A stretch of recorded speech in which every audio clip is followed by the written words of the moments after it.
zo mana domin shi ma ya bayyana mana irin kalubalen da yake fuskanta a rayuwar shi a yanzu haka. Su kuma masu sauraro za mu ba ku dama insha Allah a cikin shirin ku shigo domin ku ba da gudunmawarku ta shawarwari domin a ga an kamo bakin zaren. To babban bakonmu muna maka barka da zuwa wannan shiri na rariya. To barka dai. To da farko dai za mu so mu ji sunanka. To jama'a assalamu alaikum, rabbi sharni sadri wa yaksirni amri wa halil udatan bin lisani yabtahu qawli. Jama'a to da fara dai sunana Sa'id Ilyasu Idris Sharaɗa wanda aka fi sani da Abu Bilal kuma ana kirana da Abu. To Malam Sa'id ko in ce Abu Bilal barka da zuwa. So Malam Abu Bilal inda na san ka dai kusan karamin mawaƙi ne mai tasowa, an soma kana yin waƙoƙi irin na hip hop za a ce ko? Na'am. To a rayuwarka wani irin ƙalubale ka fuskanta daga farko ma dai mu ji shin yaya naka ƙalubalen yake na rayuwa? To da fara dai na samu ƙalubale da yawa a rayuwata. Ni mutum ne na farko mai son kamar harkar wasanni. Na samu kalubale ta wajen harkar wasanni kamar football haka. To ni na taso da na ɗauke football a matsayin sana'a. Ina so na ɗauke ta a matsayin sana'a, na dogara da kaina, na amfanar da kaina da 'yan uwa kuma na amfanar da addini na da abokanaina. To na samu kalubale a yadda na fara harkar football tun daga matakin gida, abokanai da su shoran abokanai na da muke playing ball tare da su. Okay, wato dai a farko ka so ka zama dan wasan kallon kafa kenan, sannan kuma maybe akwai wanda kake gani wanda kake so ka zama future, wato kana so ka ga kai ma ka zama wani babba a harkar kwallo kuma ta zama sana'ar ka kenan, ba ma irin ya zama ettila wasa da ake yi domin motsa jini ba. Na ɗauke ta a matsayin sana'a ne da farko. Kuma abin da ya sa na zaɓi ɓangaren bal kamar abin zanci kamar wani kishi ne ya faru da ni a cikin zuciyata. Wani irin kishi kenan? To abin da ya sa na ɗauki harkar bal sosai na yi ta da gaske, kamar za ka ga Najeriya haka in an zo irin national team haka, to ana samun 'yan ɓangaren mu arewacin Najeriya ba ma samun mu shiga wannan babbar kungiya ta ƙasa. To wannan abin sai ya samun kishi na ce bari na dage don na shiga waccan babban kungiyar ta ƙasa, saboda na ga yawanci 'yan nahiyar arewacin Najeriya ba ma samun yauwa. Babu irin so a cikin irin wannan gwagwarmaya ta harkar kwallon kafa da a babban tim da ake gudanarwa. A babban tim na ƙasa. Shekara ke. To na yi yunkurin na samu wannan daman na shiga wannan wajen, to na samu kalubale da yawa kafin na kai wannan gurin, kuma Allah ya sa ban kai ba ma a halin yanzu, saboda kalubalen da na fuskanta da tsangwama, kyara da nuna mun kamar bani da kamar kasan yanzu, kamar yanzu komai sai kana da godfather ake cewa ne ko menene zaka samu abin da kake so. To ni na rasa wannan godfather din. To na samu kalubale da yawa akan wannan abun. To tunda ana batu na kalubale, to a farko wani irin kalubale ka samu da ka zo wato yayin da kake gudanar da harkar zuwa training, tunda dai sai an fara training, irin wani guri ma kuke zuwa domin ku yi wannan wasa da na kwallon kafa kenan? To da farko dai a inda nake training muna yin sa a Mahaha Sport daga Sharaɗa. To na fara training, yawanci ni ban yi club din 'yan unguwanmu ba. Na yi club irin na cikin gari, kamar sun fi ɗaukan harkar da muhimmanci, ka gani? Kamar wani club da wani club kenan? Na yi Lazio Sheshe. Na yi Soka Dilima, sannan na yi club namu na Sharaɗa City. To su can da wuri suke fita training, sakamakon bangaren unguwanmu ba a fita training da wuri. Zan ɗauko takalmina tun karfe 3 sai a can zan yi sallar la'asar, ina fitowa za a ce to ya fito zai tafi sana'a. suwa yake nan masu wannan magana irin a loko irin sa'anni na haka wato yan area na da ka fito zaka tafi irin wannan wurin training ke karfe 3 na rana zan fito zan tafi filin ball a can zan yi sallar la'asar to in na fito za a da cewa ya fita sana'a ba inda zaka je ba za a ganka a kwalaba ba waye da waye to wannan abun da ake faɗa min yana damuna sosai kana jin zafi a cikin zuciyarka wato yayin da ka je abokanka ko inci masu irin dan kira haka za a dinga to wannan fa ba fa inda zai je iyakacin shi dai dinga wasan sa a lokaci sai a ce iyakacin kama hotspot anan za ka yi ka batta to cikin wani ikon ubangiji muna yi amma hotspot na dudu wannan abun da ake faɗa mun to sai wani court ya same ni akwai wata kungiya da aka yi ta tsohon gwamnan jihar Kano Dr. Abdullahi Umar Ganduje Kwankwasiya Academical to na shiga wannan kungiya tun daga sharaɗa nake ɗaukan kafa a kafa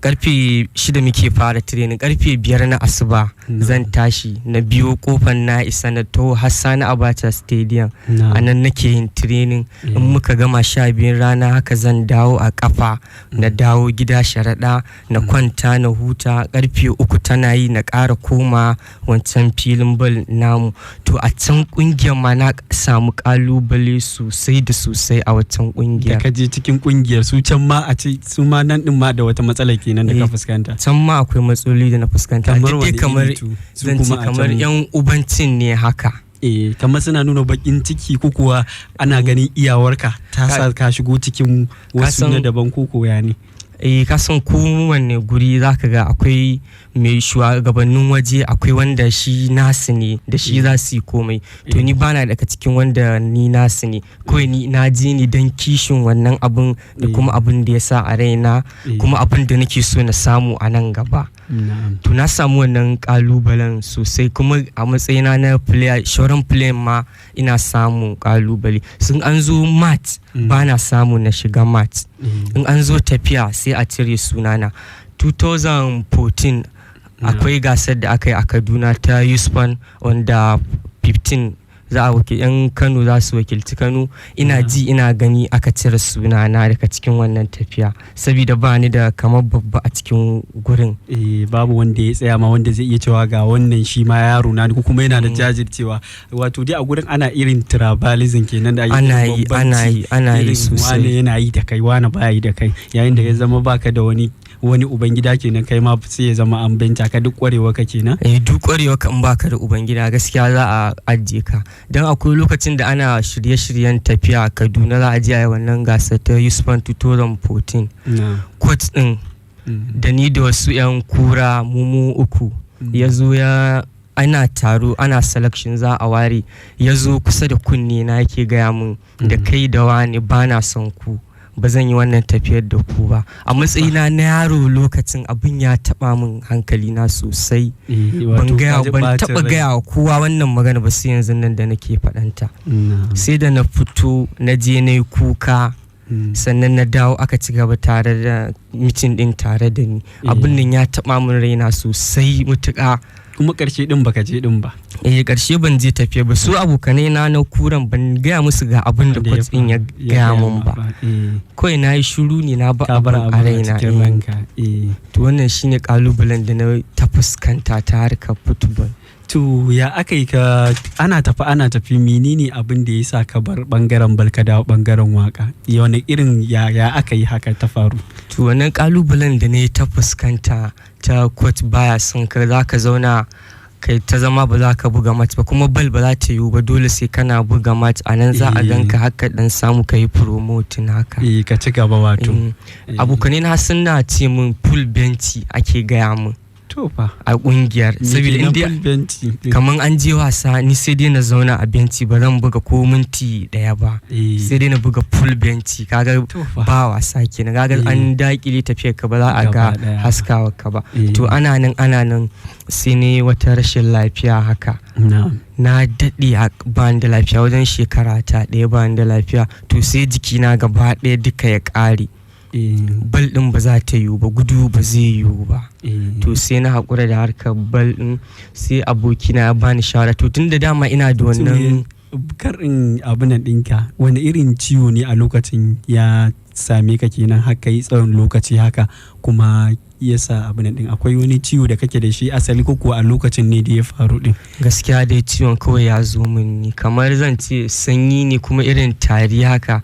Tarin menene zan ce ne, ko bana cire ga tarin ba, an gaya min lokacin, to an ɗau lokaci gaskiya yanzu ba zan iya, amma dai tari ne da ya mun wannan lahanin gaskiya a lokacin. Bal ɗin ba za ta yiwu ba, gudu ba zai ba. A lokacin sai ka rasa karsashi da kwarin jikin da zaka iya doka ƙwallon bal kenan. Gaskiya ne wannan. Bacin kuma ka ɗan wani irin lokacin da ka ɗauka kana rashin lafiya ya kai watanni nawa kenan? Za a iya samun irin wata 8 haka rashin lafiya. Bacin kuma ka warke kuma sai ya zamana? To sai abokina ke bani shawara, tun da ya gani ina da kamar zuciyar ina so in kafa da kaina kuma ina so in taimaka. To shine ce mutum da wancan harkar taƙi me zai hana kaɗan gwada wani abun. To na ce to shikenan ba matsala, sai yake jana irin gurin wasannin irin mawaka haka. To sai nake ganin yadda ake, to ce to ni ma insha Allah zan gwada ga ko muna da rabu. To sai muka fara gwadawa. To again shi ma wannan sai aka ci gaba da samun kalubale a kai.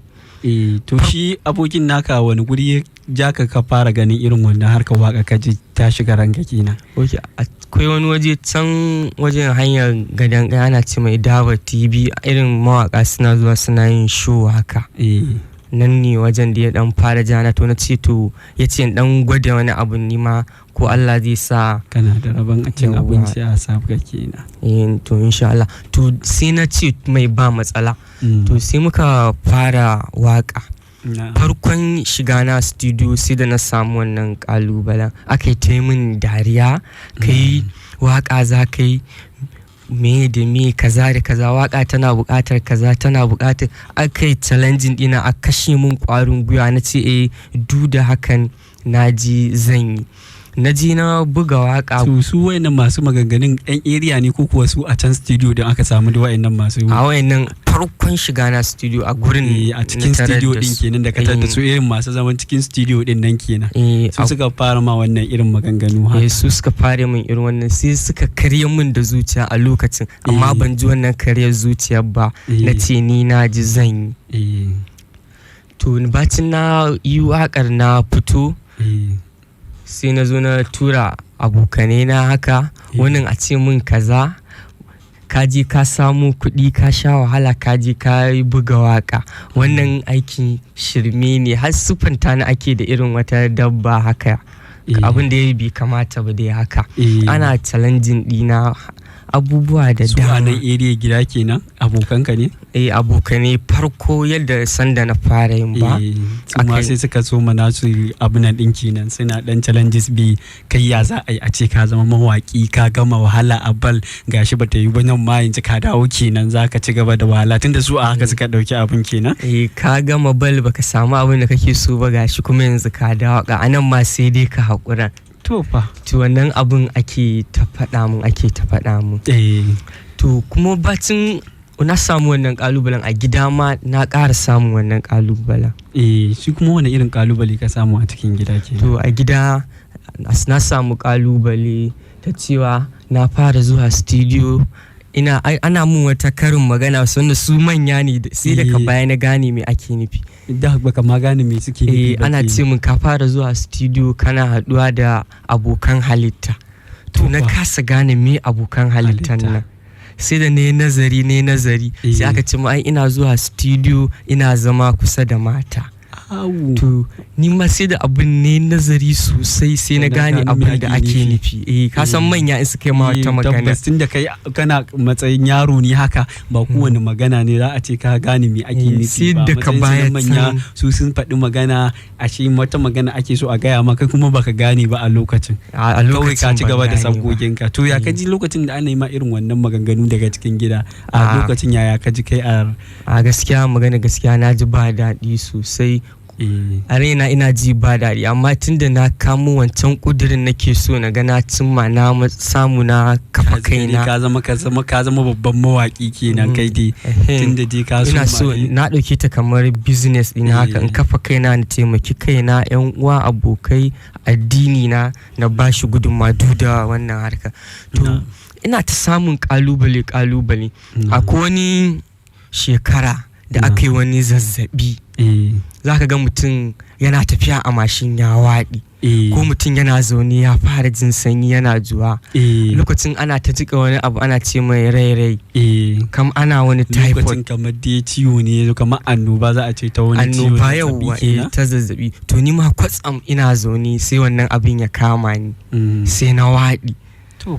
To sai aka ce a gida ai san ba a yadda ba zazzabi ba ne, ai na fara zuwa studio, kila akwai abin da na je na sha.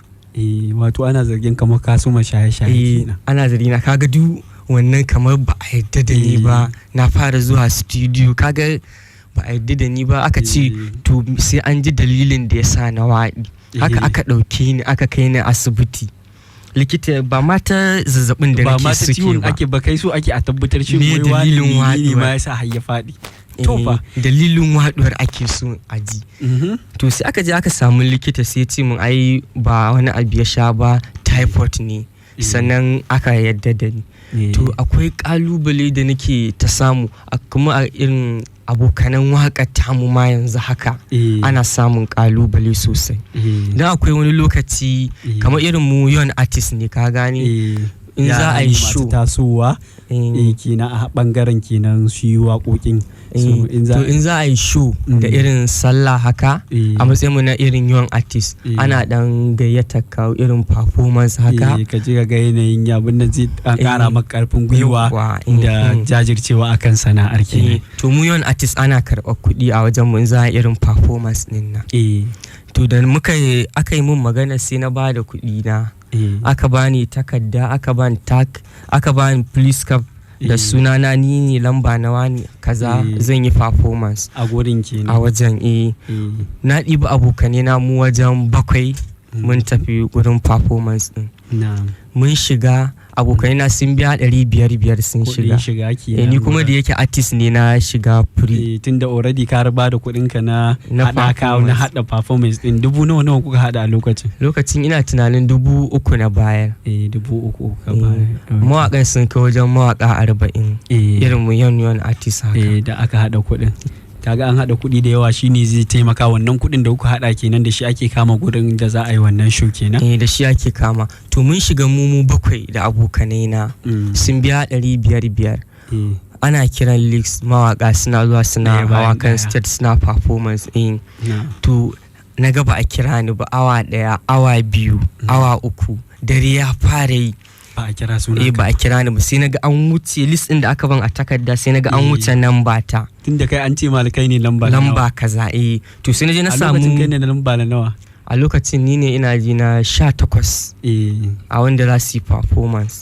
To sai naga an wuce an tafi 25 zuwa da wani abu, ba a kira ni ba. Sai naje na yi complain, sai wancan ya ce min nuna sunan ka yana ina, sai naga an sauke sunan na da biro an cike shi. A cikin takardar. To kaga ba zan yi performance ba, na biya kuɗi na ya tashi a iska, abokanai na sun biya kuɗin su sun tashi a iska, mun sha wahala mun zo waje a iska. Sai nake tambaya dan me ba zan yi performance ba, aka ce ai babu sunana. Abokanai na suka tada hankali, za su tashi wajen. Za su dan soma rigima ke da suna su gashi ku sun yi takakke, za a zo kuma a ga abu kuma gashi ya zo an ce babu su, sai suka so su dan tada hayaniya kenan. Aka so a tada hayaniya. Ni ma abin raina ya ɓaci, ban san ba, ban kai bane ne waka a gurin, ko kuma in ne waka a wajen za a san sunana ne. To ban san dalilin ba, sai abokai na suka yi so su tada rigima. Ni ma raina ya ɓaci sosai. To duka ransu ya ɓaci, ni ma raina ya ɓaci. To in na nuna raina ya ɓaci, gaskiya za a tada rigima, za a ce ai suwane sun zo sun tada rigima. Sai nake ta kwantar musu da hankali, ana cewa, nake ce musu ku bar su kawai, ba komai. A haka dai muka lallaba, muka dawo gida. To ina dawowa gida da daddare, kawai sai ton ɗin waka sai ya jiyo min, sai chorus ya zo muna cewa kamar baiti to shine muke ce mai chorus, to sai chorus ya zo sai nake cewa yan ƙarya ne ku bar su kawai, sai ne waka akan abin da ya faru, wannan abu da aka yi maka saboda ya taba ni sosai. Da ka dawo gida ka nutsu kawai sai ka ga to me zai hana ma kai waka akan shi wannan bambancin da aka nuna maka tun daga a cikin list before a tafi gurin shi performance din, kuma gashi bacin an ji abun biyu ba kenan.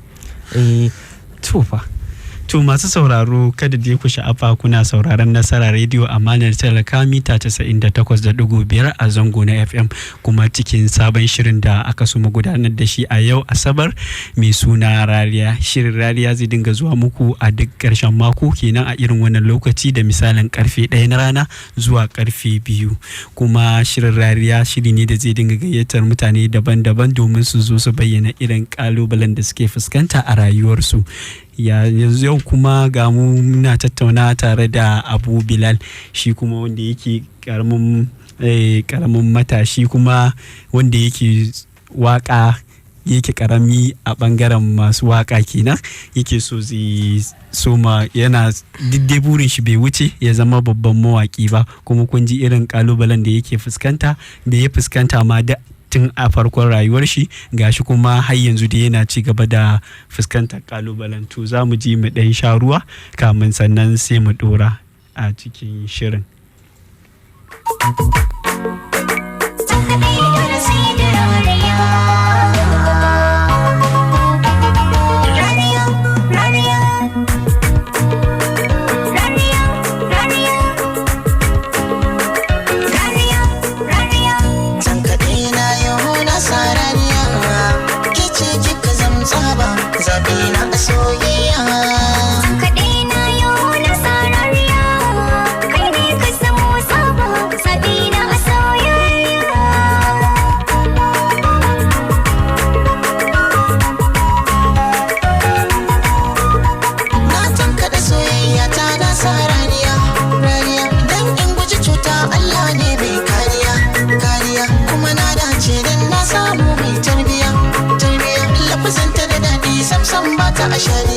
Ashariya na zangonin so dole a yi mini jiniya, inda ta bukiyo ɗauki kimintar ba ta soyayya.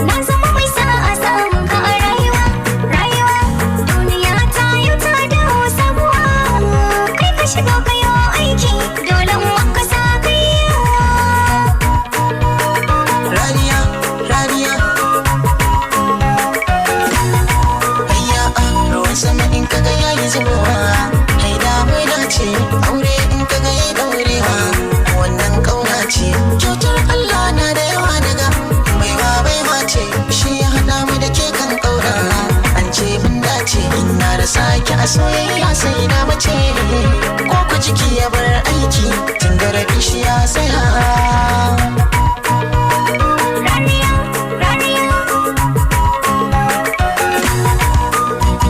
A haku da dama kai na ka dobe, na faɗa wa iyaye kai ne sabi. To masu sauraron mu barkanmu da dawowa inda muka je muka ɗan sha ruwa, sannan kuma yanzu za mu dora. To Abu Bilal, kamar yadda ka ɗauko wannan labari naka, ko in ce irin wannan kalubale da kake fuskanta a rayuwarka, so a lokacin da kake wannan fafutuka ta ƙoƙarin ka zama babban mawaƙi, kuma kake halartar studio ka je ka yi waƙa, zuwa yanzu a lokacin da zan so in ji wani irin waƙoƙi ka yi a lokacin, kuma wani bangare ka fuskanta ka fi yi? Tunda akwai bangaren soyayya waka, akwai bangaren hip hop, akwai bangaren ku, to ban san naka kai wani bangare ka waiwaya ba a naka abin nan din. To gaskiya ni na zaɓi bangaren hip hop, kamar za a ce da Hausa waƙar tsumbure da Hausa, ita ce Hausa hip hop. ok wato ita nan kai bangaren kenan da ka dauka kenan za mu raya harshen Hausa ne amma ta bangaren hip hop kenan to yanzu daga lokacin zuwa yanzu kamar waƙoƙi guda nawa kai? Ok, yanzu gaskiya ina da waƙoƙi akalla sun kai guda 50. Guda 50. So daga su mawaƙoƙinka ka yi album irin da ake irin na mawaka haka idan sun dan yi waƙoƙi suna yin album kaga ana sai da shi a kasuwanci shin ka taɓa yin kai irin wannan album? Gaskiya ban taɓa yin album ba. In kai duba da wannan lokacin da ya juya yanzu ba a fiye yin album ba, ko manyan artist yanzu ba sa yin album, suna yin waka ne single suna daura a channel din su ne kawai. Yanzu abin da aka fi kenan wato da ne aka dinga zancen album a ce an fitar da album kaza wato yanzu kuma an fi yin shi in an yi guda ɗaya sai a dora ta akan channel. Gaskiya abin da suke yi kenan. To akwai wani sana'a ko kuma akwai wanda yake tallafa maka a rayuwarka a yayin da kake irin wannan sana'a ko dole tun da kai matashi ne maybe akwai wani sana'a da kake zuwa kuma daban domin ka taimaki rayuwarka ko za ga wani yana da irin dan sana'a a gefe yana yi domin ka san harkar ce ta kuɗi, tunda na san ba a zuwa studio a yi kyauta ko a yi waka kyauta, dole sai ka je ka dan yi wata sana'a ko kuma wani ya baka kuɗi, dai akwai dai wani source da zaka samu kuɗi. Shin wani ya ta hanyar ina kake samun kuɗin da kake zuwa ka buga waka? Gaskiya dai ni asali na kafinta ne. Ina zuwa ne aikin kafinta na samu kuɗi ne waka. Wani lokacin ma ina yin aikin gini. Dan na yi aikin gini a baya, don lokacin da na fara waka yawanci ma na fi ta da kuɗin gini ba da kuɗin kana sana'ar leburanci na gini. Yawwa, ina sana'ar leburanci. Lokacin ban yi karfi a harkar kafintanci da nake yi ba gaskiya. Karfi a bangaren kafinta ba. So a lokacin nan me har yanzu kana yin aikin ginin ko kafinta? Har yanzu ina yin kafinta, amma shi gini gaskiya yanzu ba na yin shi. Yanzu na fi karfi a bangaren kafintanci, nan nake zuwa na yi aiki kuma na je na biya kuɗi na shiga studio na basu su buga mun kiɗa, na ɗaura waka su gyara mun su cire mun, na zo na cire wa mutane ita. Haka nake yi. To ina ji za mu waiwaya ga irin waƙoƙin da kake yi mu ji shin wada irin kake mu ji daga abin nan ɗinsu. Kesley, start with a beat. When you want, Abu Bilal is a building. Galaxy Studio Records.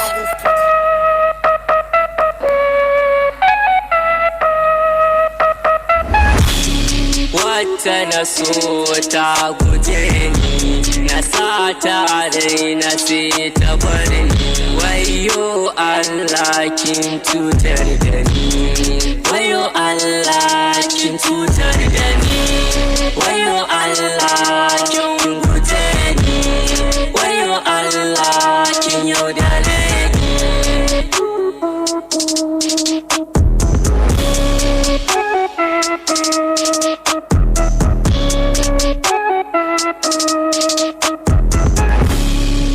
Na so a ce ki aure da ni, kasuwar bukata ki je da ni, ki nuna wa duniya ba biya ni, kin ce da ni zuciyar ki ta wace, duk sirrikan raina naka ne, hatta jini da raina naka ne, ki son ne dan na zamo artist, a yau na gane san ki ƙarya ne.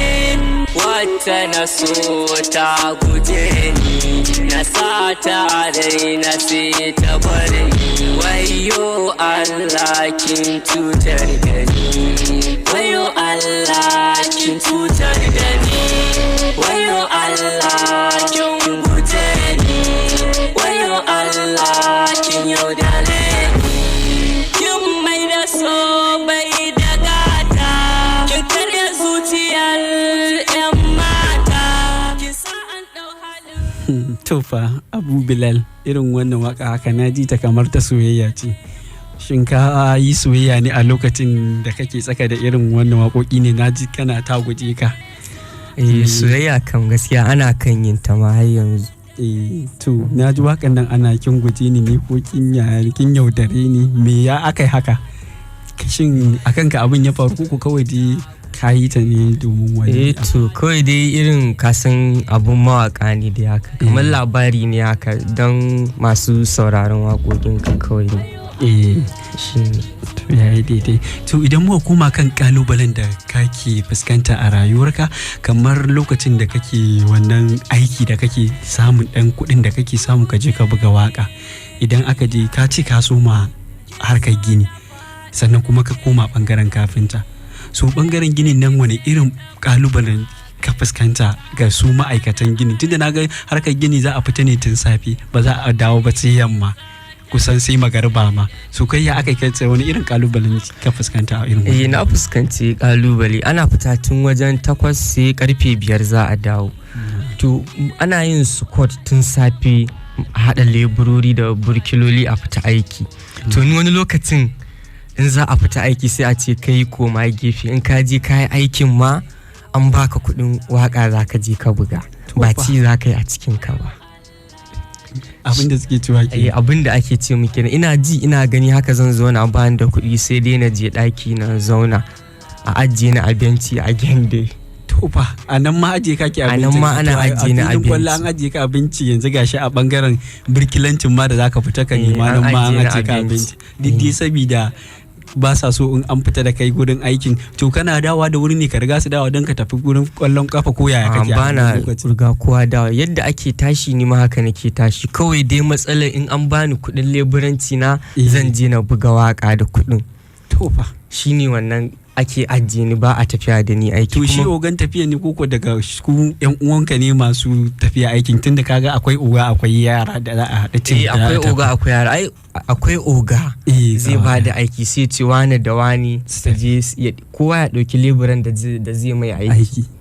Shi oga ba ruwansa. To a burkilolin ne wani zai ce ina ba zai ɗauke ni ba, ko kuma in an ɗauke ni ma hankali na baya kan aikin, hankali na yana waka.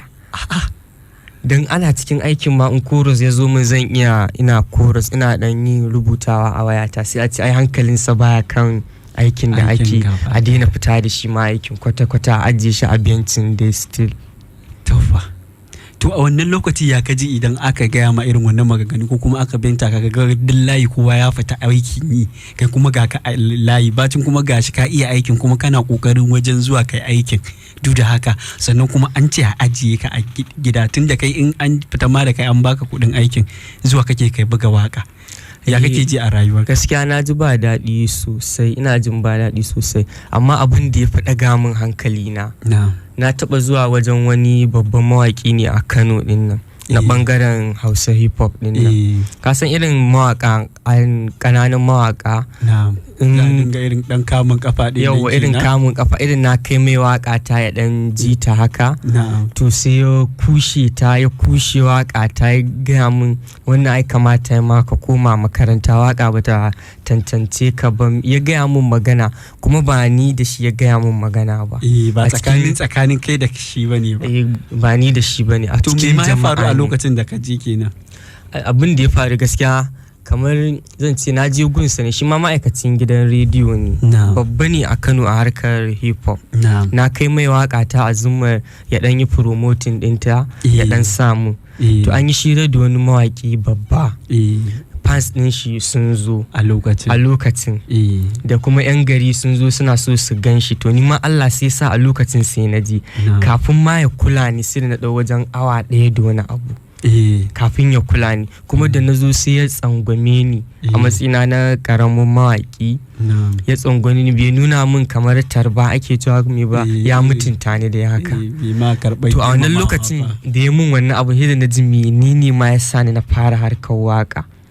Sai na ji kamar na nutse a cikin ƙasa, saboda ba ni kadai, ba ni da shi irin maganganun nan. A lokacin da ya fito bacin ka shafa awa 1 da rabi da ya zo, ya kuka yi a lokacin da ka gabatar da kanka a gare shi?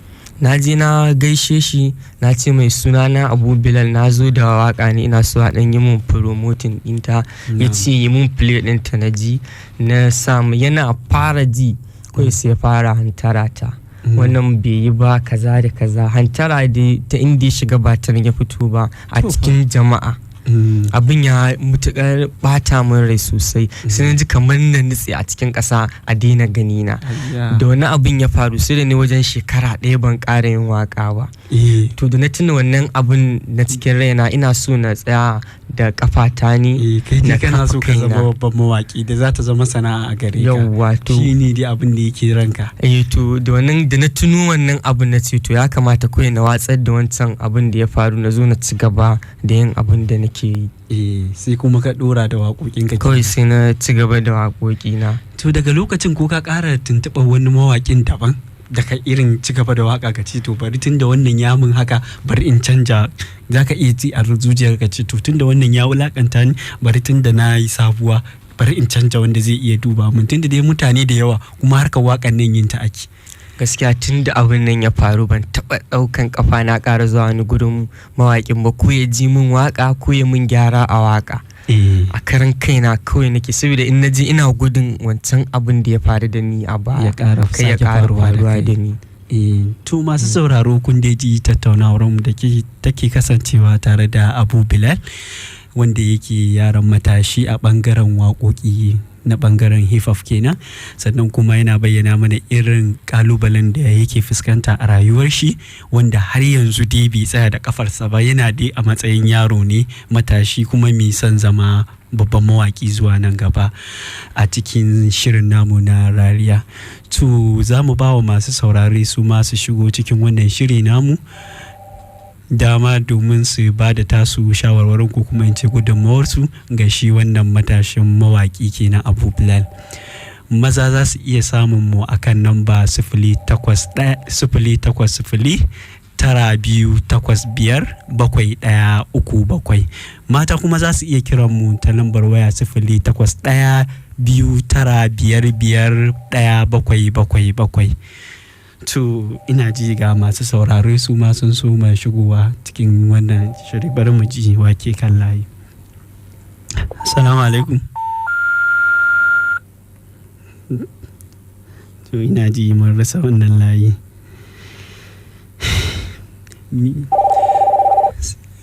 To bari mu ji wannan wake. Assalamu alaikum. Assalamu alaikum. Wa alaiki salamu, da wa muke tare kai tsaye? Kuna tare da Firdausi Ahmad Hotoro. To malama Firdausi, barkanki da shigowa cikin wannan shiri na rariya. Tom, kai tsaye dai ina ma babban bako fatan alkhairi. To yana jinki. Fatan alkhairi. To menene shawarar da zaki ba wannan matashin mawaki kenan dangane da irin rayuwar da yake fuskanta? Shawara ta a gare shi ita ce. Muna sauraron ki. To ina ji mun rasa wannan layin, bari mu ji layi na gaba. Assalamu alaikum. Assalamu alaikum. Wa alaikum salam, da wa muke tare kai tsaye? Kai tsaye suna na Saifullahi Sharukan, kuma ina waya daga Kurna Mayanka. To malam Saifullahi, kai ka a cikin shirin. To ina yi wa babban bako barka da zuwa. Barka dai. To alhamdulillah, to tambayoyi na ga babban bako guda biyu ne. Ta farko ita ce, yau ina so ya zaɓen min ɗaya ne. A ce yau a cikin wannan mutum biyun waye zai so yin, na san duka nashi ne, amma dai da wa zai so a ce ya featuring din shi, DOC da Classics. Tambaya ta farko kenan. Tambaya ta biyu, wannan mawaƙi da ya mai wannan abu, akwai lokacin da yake da tunanin idan ya tabbatar da cewa tunanin shi ya kai, ko kuma yanzu yana jin ya iya waka, wata rana yana da tunanin sake koma don ya nuna mai ce mai yanzu ba da bane ba, koko a shi kenan komai ya wuce. Allah ubangiji ya kara daukaka kuma mai da kai gida lafiya. To muna godiya. To kaji abin da wannan yake cewa, bari sai mun daga wannan din sai mu ji yadda za ka ba su amsa. Assalamu alaikum. Wa alaikum salam, da wa muke tare kai tsaye? Yawa kana tare da Baba Lamin Shayi, na kiran ka daga nan zangon bari bari ka kama kuma ungogo. To malam Baba Lamin Shayi, ka a cikin shirin rariya, wani shawara za ka ba wannan? Na'am, muna jin ka. Kafin yanzu da ya fara waka, wannan abu wacce rana waka ta yi masa wadda ba zai iya mantawa da ita ba. Bayan haka kuma da wannan mawaki, babban mawaki yake son a ce yau da shi ya fara yin waka. a tashi lafiya baba na mai sai daga nan zan bare bare. To muna godiya. To kaji Abu Bilal, na farko abinda ka bashi amsa akan shin bata to mu kara daga layi na gaji suna ta shigowa. Assalamu alaikum. Assalamu alaikum. Wa alaikum salam, da wa muke tare kai tsaye? Aminu ne Adam ya kasai. To Malam Aminu ga ka a cikin shirin ya fuskanci kalubale. Wani lokacin rayuwa take full of challenges, akwai kalubale da yawa a cikin rayuwa. Wani lokacin hakuri ne yake ba da nasara a ciki, ka gane? Na'am. Hello? Muna sauraron ka. Hello? Hello? Muna sauraron ka. Yawwa to akwai da ce ya hakuri a harkar ballin ma watakila da ya excelling. Ya samu nasara. To ai kai kana ji cewa rashin lafiya yayi. Ya ce ma'aikacin gidan rediyo ne. Wani lokacin zaga ya fito yana cewa yana so zai promoting din yara kanana. Amma ne mamaki da aka ce ya bashi wannan damar tunda maganar da yi a fili ne tunda ya ce ma'aikaci ne kuma babban mawaki. Mun fuskanci abin da yake nufi. Shin muna tare da kai. To ina ji wannan layin mun rasa shi. To mu fara amsa tambayoyinmu na farko kar a shiga wani abu ɗin. To magana ta farko ya ce min da nake so ya fito dina a manyan mawakan nan. To gaskiya dai ni dai a manyan mawakan nan ina so DJ AB ya fito dina. Sannan kuma amsa ta biyu da ya ce in na zama babban mawaki zan je na nuna wancan da ya min abu gashi na zama babban mawaki. A gaskiya ni ba ni da wannan abun a cikin zuciyata. Sannan shi ka bar shi da Allah ke da. Kawai na haƙura kawai ta riga ta wuce. Kuma dama ka san an ce hassada ga mai rabota ki ce. Idan har kai haƙuri kuma ka juri wani abin su zaka kai ga inda kake tunanin ma ka kai din ma sai Allah ya kai ka inda ka wuce nan din. Gaskiya ne. Kuma wancan ya yi magana akan wani nasara na samu. To gaskiya na samu nasarori da yawa. Don yanzu kadamin da ake gaskiya ana jin waƙoƙi na sosai. Irin makotan state da shauran jihohi. Kaga ina da mutane a Nijar da Kamaru da can Libya. Ina da abokanai har ga Kamaru. Ana yi mun waya sosai suna mun fatan alkhairi. Ina cire waka ina tura musu. Da arewacin Najeriya gaskiya yanzu an dan fara sauraro na haka. To masha Allah, to bari mu ji waye kallayi. Assalamu alaikum. Wa alaikum salam. To da wa muke tare kai tsaye? Zakiya yi maka saunar sawadi. To malama Zakiya ga ki a cikin shirin rariya, me tambaye ki ko kuma shawara ga wannan bawan Allah? Gaskiya shawarar da zan ba shi na ji ya samu kalubale da yawa. To gaskiya ya dage shi ya jarabawa da Allah ya jara mishi. To muna godiya. Ya haƙuri ta tashi lafiya. To muna godiya. To wannan fatan alkhairi take kuma ta ce ka dage. To masha Allah muna godiya. To maza dai za su iya samu a kan namba 0809285137. Assalamu alaikum. Assalamu alaikum wa rahmatullahi ta'ala wa barakatuh. Wa alaikum salam. Da wa muke tare kai sai? Kuna magana da Sabibi na tudun Murtala Kuya. To malam Sabibi na ga ka a cikin shirin rariya. Gaskiya ni dai wannan yaron mawaki ina mai fatan alkhairi. To yana sauraron. Kuma insha Allah wannan kalubale duk tun daga farkon shirin nan muna jin ku kalubalen da yaron nan yake faɗa. In Allah ya fiya da alfarma annabi da alqur'ani, in Allah ya fiya da ya ci gaba. Masha Allah ya sa.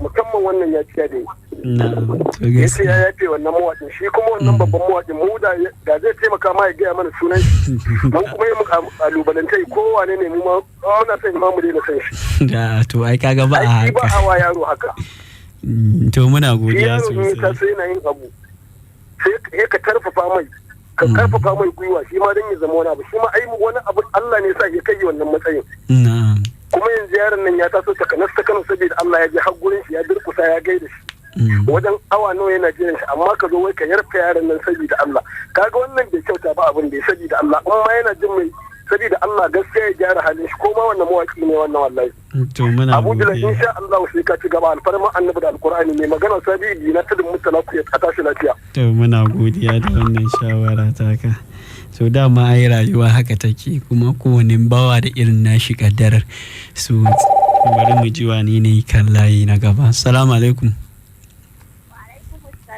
to da wa muke tare kai tsaye Abashiya sunu suke da gari Yalle. to Abashiya sai kin daga muryarki To ina da yi wa mawaki fatan alkhairi kuma ina fata ya haƙuri dama to ba ma jin ki sosai fa malama Abashiya nace ina yi ma mawaƙin fatan alkhairi. to masha Allah yana godiya sosai Nan kuma dole daman ka san mutum baya samun nasara sai ya yi haƙuri. tabbas haka yake Ina ba shi haƙuri ya yi haƙuri duk wani ƙalubale ya ture insha Allah zai kai. to muna siyasa A tashi lafiya.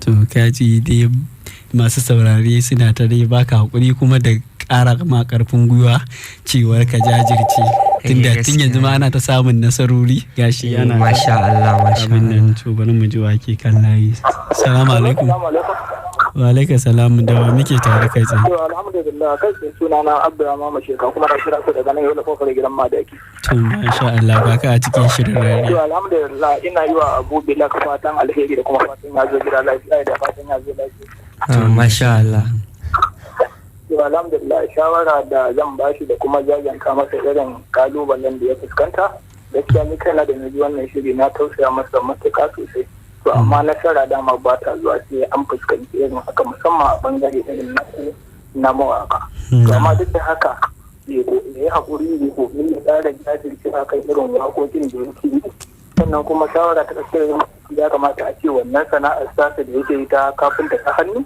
to kai ya yadda ita sana'a ce mai matuƙar amfani ta ma ya riƙe ta hannu biyu su gaba haɗawa gaba ɗaya guda biyu Allah ya ba mu kusa ba cikin sana'a ya ma to muna godiya to masu sauraron mu duba da yanayin lokaci yana hararen mu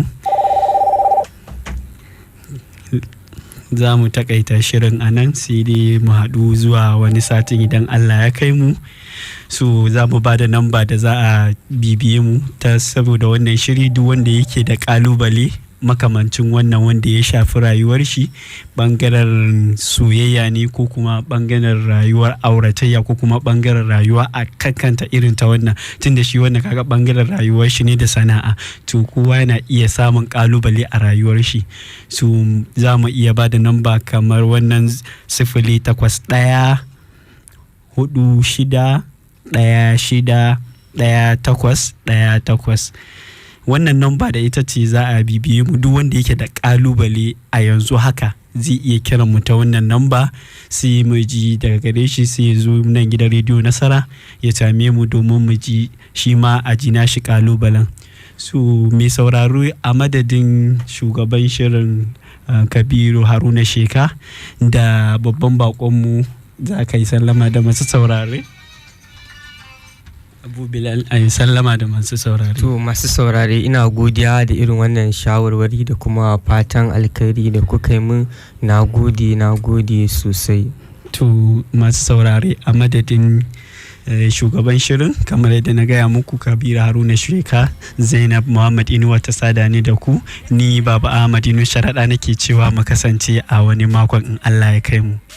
Sanki na zauce baby ban gudu ba.